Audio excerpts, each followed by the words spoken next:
Welcome to the D times 2 podcast, hosted by sisters Denise and Deborah.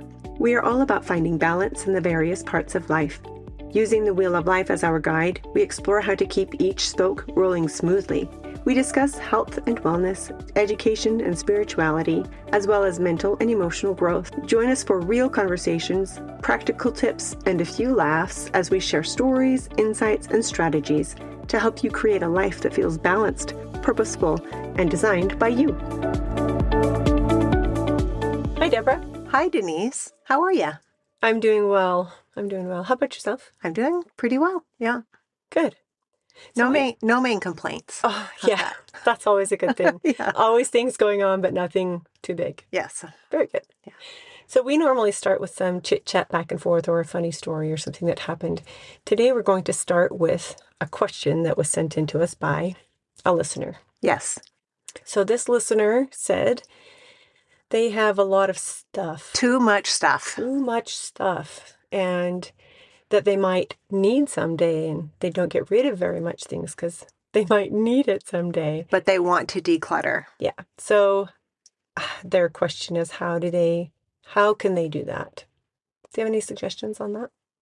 There are a few suggestions that I have and that I have personally utilized in the past. Some of them I could do better with. But the first one is, if it's in a bin or a box or in storage and you haven't touched it, the general rule is in a year. I like to say 3 years. If you haven't touched it in 3 years, you don't need it. So I agree with that 3 years, because a year isn't long enough.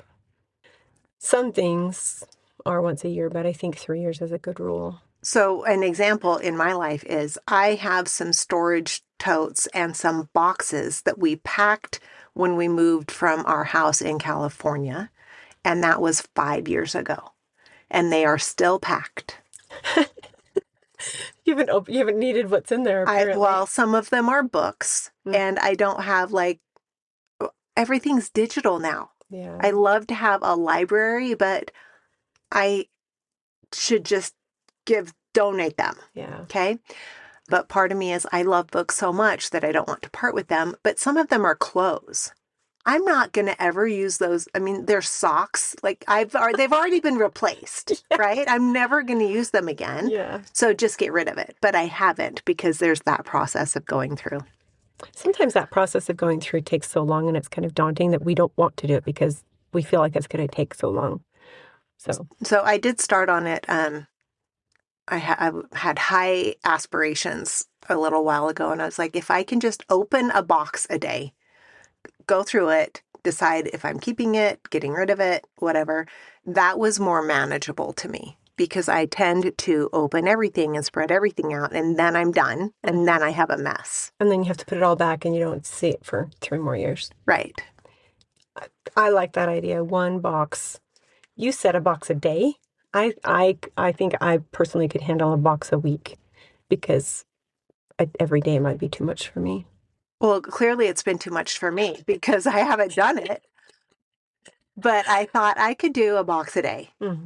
And it didn't work. But I think setting a rhythm for yourself where on this day each week or on this day each month, I go through this room or this section of things or whatever.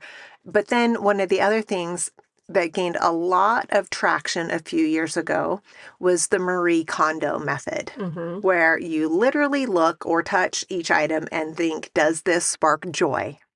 And some things just don't spark joy, but I'm going to keep. Like my hedge trimmer. I use it. It doesn't spark joy. It doesn't spark joy. It's sitting on the floor in my garage right now because I need to use it for the last of the season. But I'm going to keep it. I need it. Yeah. But sometimes you'll have duplicates of things. Speaking of hedge trimmers, we have several of the same shovel. And part of me is you don't get rid of tools. And part of me is some of those are so old, they just need to be gotten rid of. Yeah. So there's different ways to look at it. But really, it's, do you really need it? When was the last time you used it? And does a neighbor have one you could borrow in that one instance in 10 years when you might need it, that you could just borrow it? Yeah, for sure. I'm with you on that. So I Actually, I'm in the process of doing some of this decluttering in my house, and I have something that was given to me shortly after we moved into this house 19 years ago that's never been used. And it's just taking up space. Mm-hmm. And I've had a hard time getting rid of it, but I'm ready. Is that what you reached out to me about? Yes. Yeah. And I said, I feel guilty saying no, but I don't have room for it. I don't need it. Yeah. So sometimes it takes a little while. But I could have gotten rid of it years ago because I know I'm not going to use it. Sometimes there's sentimental attachment to things. Yeah. At the same time, like if I died today, would my kids care about that thing? The answer is an absolute no. Right. Nobody's going to care about it. So it's okay if I get rid of it. Well, and that's what I have seen actually with some of my one-on-one clients is some of them are older and one of the spouses has passed away. And they say, now I have to go through all of the crap and get rid of it. Mm-hmm. And that's what it ends up being a lot of times is just junk that nobody else wants. You're like not going to use. I do know I used to move frequently. And every time I moved, I would ruthlessly declutter. I would get rid of everything I could so I didn't have to move anything I didn't have to. Yeah. Or didn't really want to. I haven't moved in 5 years. And before I moved that time, I didn't do it like I normally do because of time constraints and everything. But I think even just a periodic purge like you're doing can be helpful. Because if you're in a home for 20, 30, 40 years, it just piles up and you stop seeing it. Mm-hmm. But it's just stuff. It really is just stuff. You can't take it with you. It doesn't mean anything to anybody else. And it's just taking up space. So if that's the case, get rid of it. Most of the time, if you get rid of it and 5 years later you need it, you can borrow it from a neighbor. Yep. Or you can go buy another one. Yep. Okay, that's our little discussion on purging. So hopefully that helped our listener with her questions. And we figure if one person has it, then other people do too. Yeah. Okay, so today we are talking about winter blahs. Do you ever get that feeling of the winter blah? Yes, I sometimes think of it as the winter blues, but it really is a blah. And it, like I always have said, I am very much affected by weather. I am a blue sky and sunshine girl. It can be cold, but I want blue sky and sunshine. And preferably warmth. That's a bonus, but in the winter, not always possible. Right. And we have so much more, I'm going to say in most areas, there's so much more darkness, so much less light. Like our days are shorter, our nights are longer. And that takes a toll on my circadian rhythm. Yes, on everybody's circadian rhythm. So it can make you feel just blah or depressed or just want to curl up in a ball and not do anything. Be less productive. For me, that happens mid-February about every year. I'm done with the cold, I'm done with the gray, and I'm ready for some sunshine. But I know it's not coming for about 3 more months at least. So I've tried to make some changes in my life that help me get through that. Sometimes I will color my hair so it looks like there's sunshine been in my hair. Put some streaks in there, highlights. I haven't done that for a few years, but that did help me for a time. So let's talk about some things today that are applicable to, that most people can use. One thing to realize about winter blahs or blues is that it doesn't mean it's a problem. There's not something wrong with you. No, there's nothing wrong with you. The blahs or blues don't equal depression. They're literal changes in our physiology based on the cues we're getting from our environment. Mm-hmm. Yeah. So it's not that something is wrong with you. The winter time, darkness, cold, they tend to lead to lower energy, which is normal. Motivation dips, which is normal. And comfort food, like we talk about comfort food, hot soup or something like a warm casserole or something, because it gives us comfort in the winter. I think of mashed potatoes and macaroni and cheese. Heavier foods. heavier. Yeah. And then, like you said, the circadian rhythm gets disrupted. So there are shorter days, less light, and so your rhythm gets disrupted. So it's okay. It is normal. We just need to learn to work with it instead of think something's wrong with us. So that's the first one. We have nine ideas for you. So that's number one. Let's talk about colostrum. It is a hot topic in the world these days. We're going to talk about Equip Foods Core Colostrum. Each scoop contains 3 grams of grass-fed, pasture-raised, antibiotic-free colostrum, where most on the market only contain 1 gram. Colostrum is a nutritional powerhouse that has been shown and proven to enhance immune function, gut health, and recovery with vital nutrients. So what exactly is it? Colostrum, also known as first milk, is produced immediately following a newborn birth. It is vital nutrition, providing all the nutrients and fluid a newborn needs in their early days. It also applies to all people. We all need that nutrition. Equip Foods Core Colostrum is a type A1 and A2 milk, which is the highest tier milk you can get. Also, while core colostrum is a dairy product, it does not contain milk or lactose. So most people with lactose intolerance usually find colostrum very digestible and beneficial to gut health. Now, I know you're wondering how you use it. It's so easy. You just need 1 scoop per day,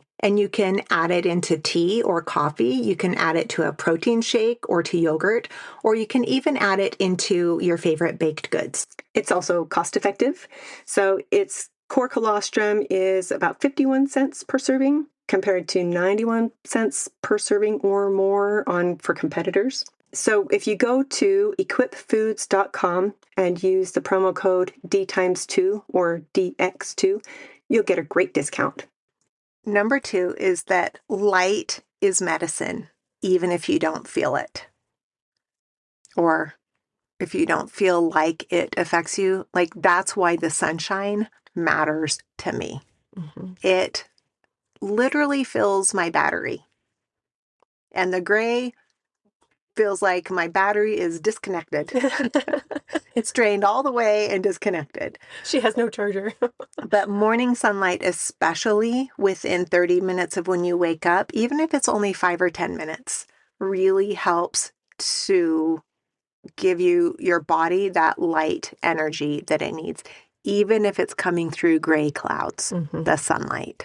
Yes, the gray clouds even make a difference. So there are also light therapy lamps. One of them that I really like comes from Loombox. It's a red light therapy. That red light specifically recharges your cells.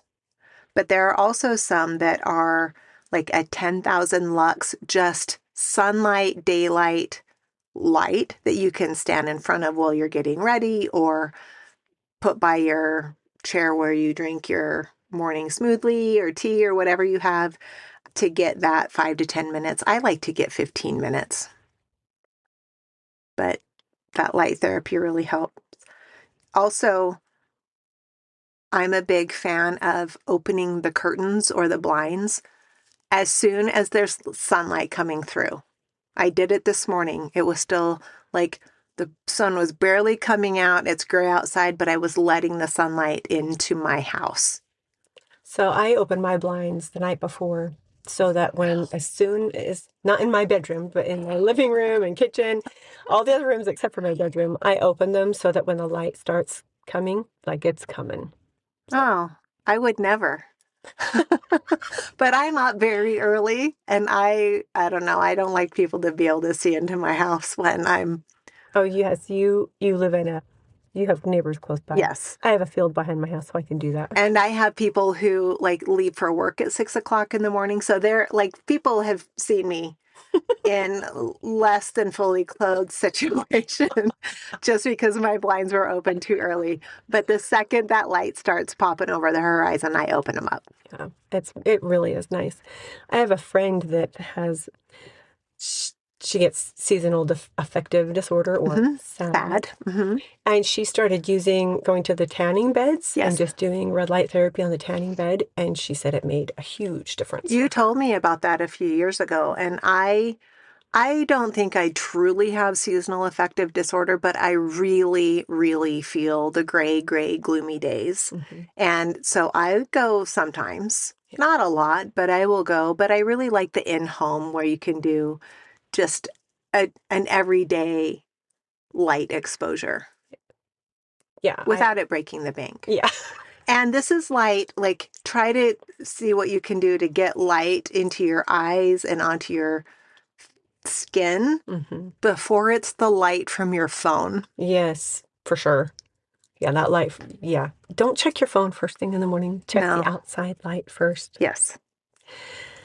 Okay. So number 3 is move for mood, not for aesthetics. So move to feel better, not necessarily to look better. I like to do both.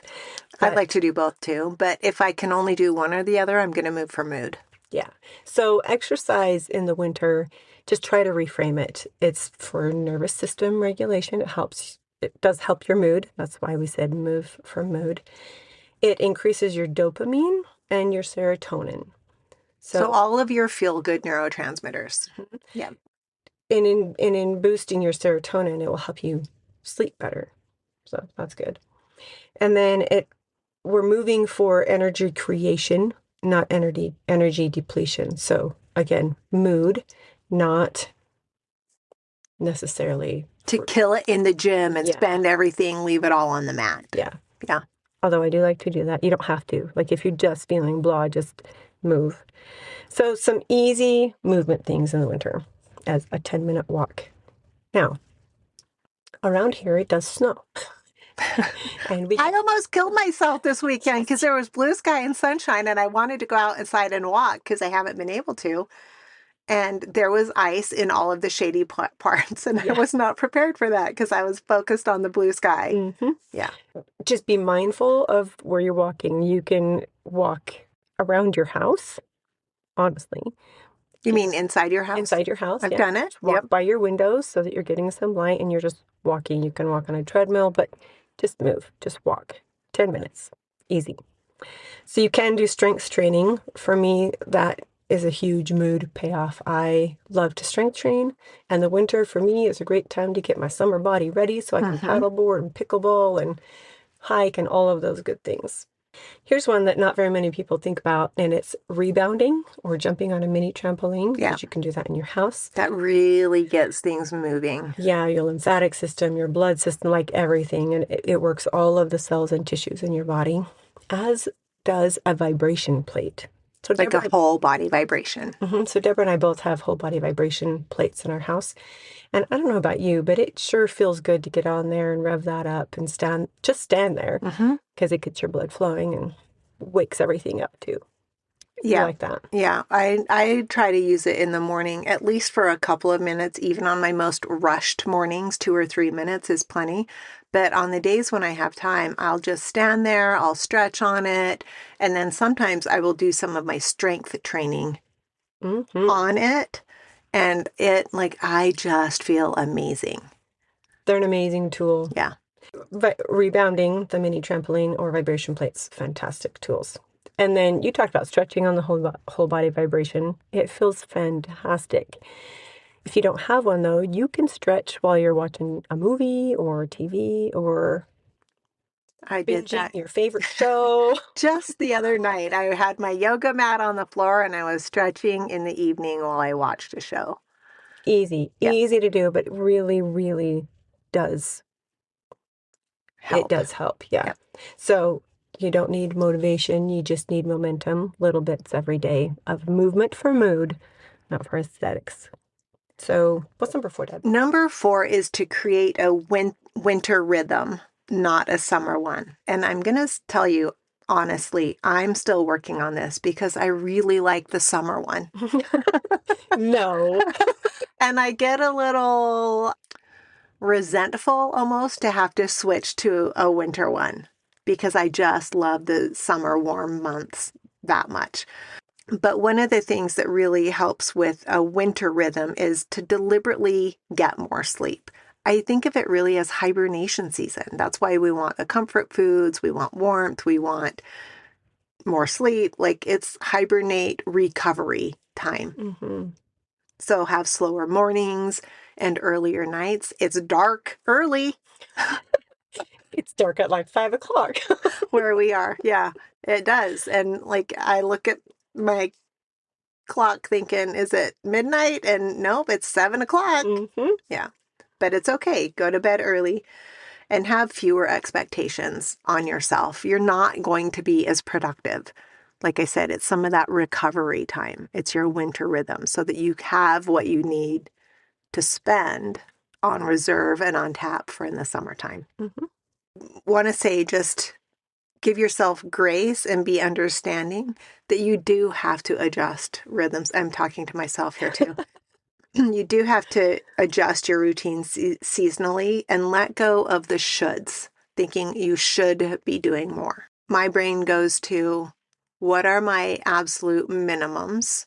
Like if I plan to work out and I want to work out for 45 minutes a day, my minimum is I'm going to at least stretch for 5 minutes. If I get that done, I'm good. Everything else is going to be gravy. Or I'm going to at least walk for 10 minutes a day. I don't even set the time of day. I prefer morning, but sometimes that doesn't happen. So let go of the shoulds and then build your winter schedule instead of being like me and being resentful that you can't have a summer schedule all year long. Let's talk about the immune system. One of the best defenders we know comes from Optimal Health Systems, and it's called Defense. So it supplies your body with researched back ingredients shown to support your immune system and fight off illness. It also boosts the immune system, providing a potent dose of antibodies for a quick recovery and reduces the risk of viral infection. One of the things I love is that it increases the white blood cell count in your body almost immediately while filling your gut with healthy bacteria. This is one of those things I recommend to my clients to always have on hand. You can take it continuously through, quote, cold and flu season, or when you're under a lot of stress, or just pop it in here and there if you feel like you're starting to come down with something. Take it for a day or two, maybe 3, and then put it on pause. But it ultimately restores health to areas of your body that are affected by potentially unhealthy eating habits, like during the holidays, and also from overstressing. And it does it by using whole, real food ingredients. You can go to optimalhealthsystems.com and use the code D times 2, that's DX2, to get a great discount off your order. Okay, number 5, warmth equals emotional regulation. So that's a good one for me because I get a little, kind of like you, I kind of get irritated. I don't know that I get resentful, but I get irritated with just the cold and the cold. Because it gets cold where we are. The warmth helps me, like being warm. Physical warmth, ways you can get that is a hot bath or a hot shower. Mm-hmm. I do that every morning. I've been soaking in my bath a lot lately just for that cozy comfort. Mm-hmm. It feels so good. Yeah. So a hot shower or a hot bath. You can get in a sauna, which is fantastic. Sometimes I do that after a workout in the morning, and it's just really relaxing to me. And I'm already hot from working out. Well, my insides are hot, my outsides are cold. It feels just so good. But yeah, I will tell you, that's one of the things that in the summertime just doesn't sound good to me. a hot sauna. I don't want to sit in the hot sauna in the summertime, but in the winter, I will sit in it every day. Mm-hmm. Yeah. So nice. So if you don't have a sauna, you can use a heat pad. So my husband years ago bought me the best anniversary present ever. What was that? It was a heating blanket. So I put the heat... Like an electric blanket? An electric blanket, Okay. Thank you. I would put it in my bed and warm up my bed, and then I'd get in, and it was so cozy. I loved it. It really was nice in the winter when I was super cold. So Okay, I need to ask Mm. because I care about energy in the body. You would warm it up and then turn it off? Yes. So you Yeah. wouldn't sleep with that No. plugged in energy going through you. No, if I did, I would sweat like 50 Crazy. pounds off at night or something, you know. So I do that, but I have like a little, it's like a heating pad you would use for your back or something, Mm-hmm. but it's at my foot spot in the bed. So it's just on not my husband's because he doesn't want it, where my feet go. I turn it on an hour before I go to bed. And when I get in, that's nice and warm, and that makes the rest of me warm. Yeah, that would be nice too. I Good. didn't used to do that in California. It didn't get that cold there. No, I do it all the time now.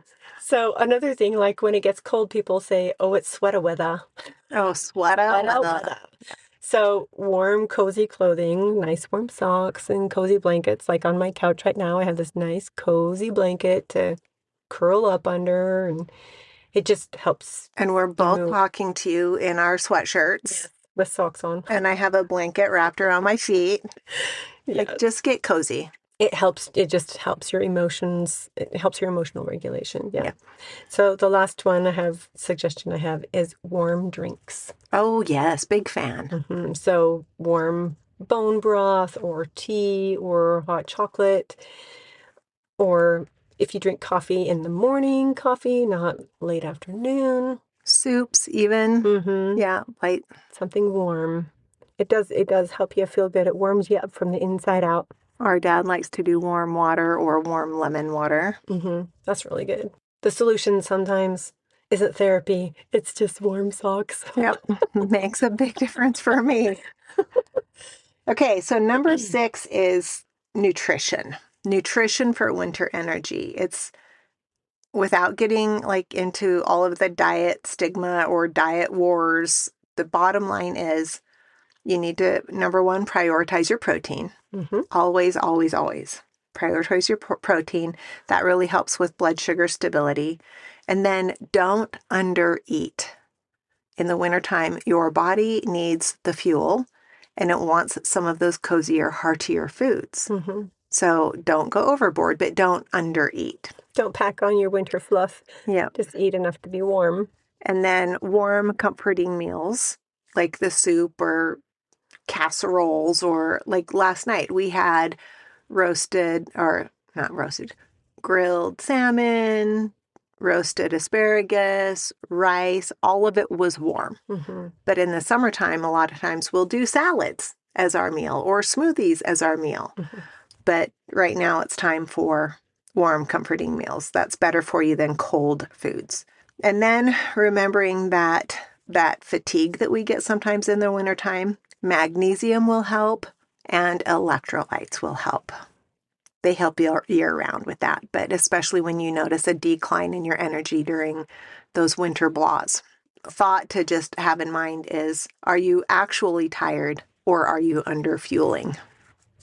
I don't think that's something we think about that much in the winters, eating differently. But there are winter squashes, root vegetables, carrots, potatoes, all those things. Better to eat in the winter than in the summer. That's seasonal eating. It is seasonal eating.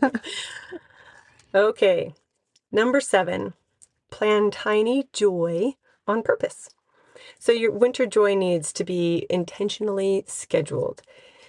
We've talked about that a lot with the wheel of life analogy, is being intentional with our lives. Yep. So this one, we're going to be intentional on joy.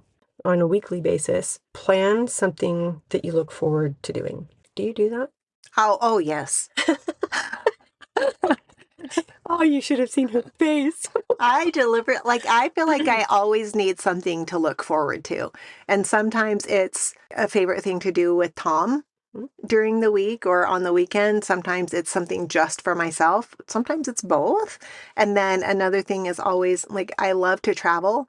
So the other day when we were out of town, I was looking at my phone because I have all of my, I'm going to say, travel passes, which are my hotel reservations in one specific area.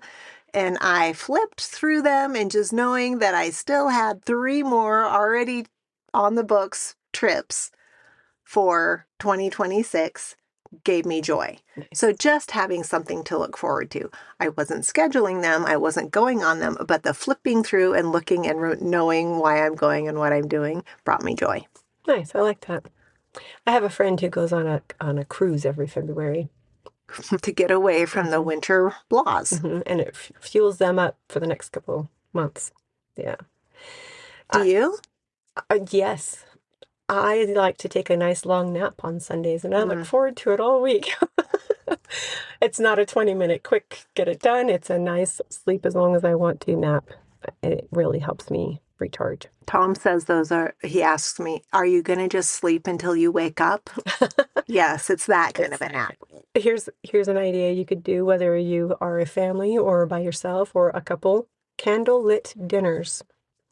I have a friend who loves candles, and starting about the week before Thanksgiving, she gets candles out all around her house and lights them every night, and it just brings this nice cozy feeling. Yeah, in that her house. Some warmth, the light, the coziness. Yep. So you could plan movie nights as a family. When my kids were home, we would do family movie night on Fridays. We'd have pizza and watch a family movie together. You can do puzzles. Puzzles are good winter activities. Yeah, that's a good one. You don't have to do them all in one sitting. Or find a nice, good book to read. Cuddle up in your blanket and read for a little bit. Okay, so schedule a small joy this week and make it non-negotiable. Done. That's your... Deb's ready. Done. I will do that.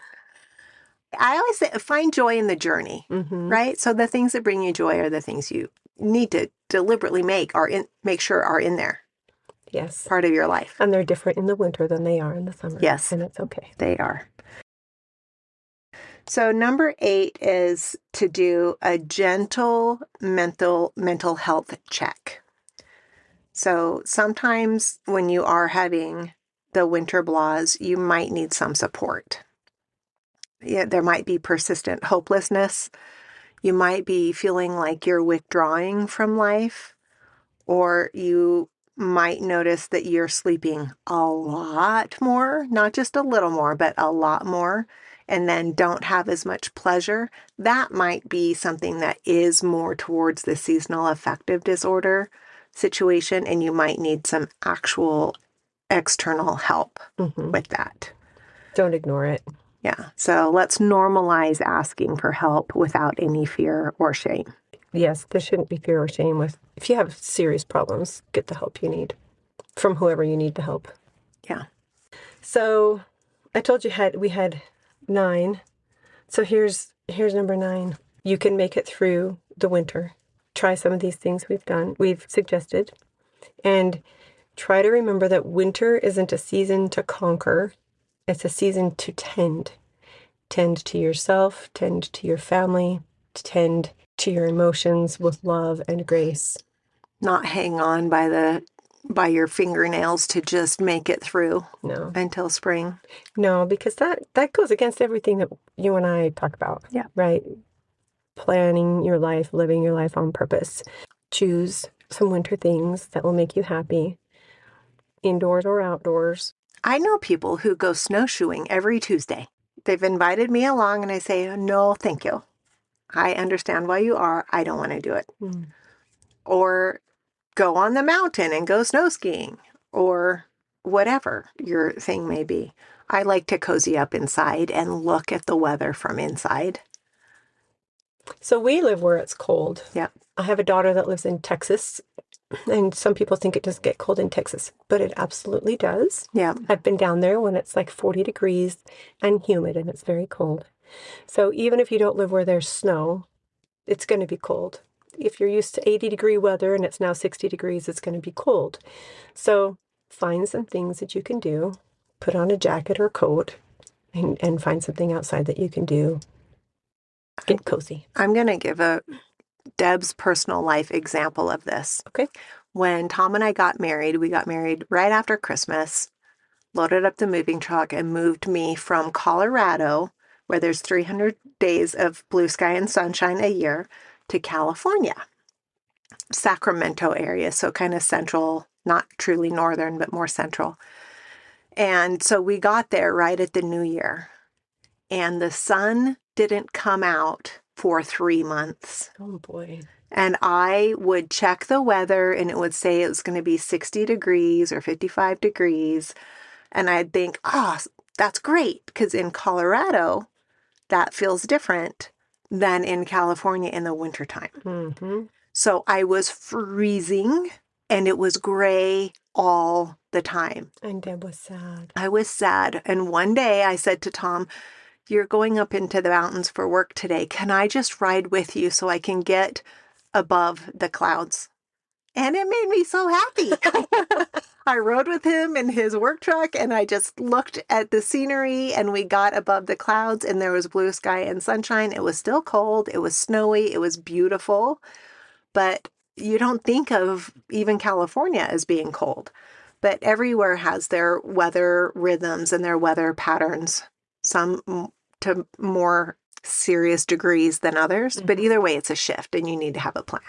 Life has seasons, the year has seasons, so plan accordingly and do your best to enjoy the time during that season. It's coming. Yeah. So we can choose to be miserable or we can choose to be resentful or we can just, it's coming. Yes. So just roll with it, right? That's our whole motto is just roll with it and roll strong. Yeah. So if you found anything in this episode that was helpful to you, please share it with somebody who might find it helpful as well. Find us on social media, like us, follow us, all those good things. We're pretty active on there and like to have dialogue with our listeners on there. So it's a good place to communicate with us. But also, I just wanted to mention that we always have in our show notes at the bottom of each episode, we have free resources. So there's the notes, but there's also links to free downloads that we've created or products that we love that you can get some good discounts on. So be sure to check out the resources that are down there for you. And until next time, Keep your wheel rolling strong. see ya. Bye.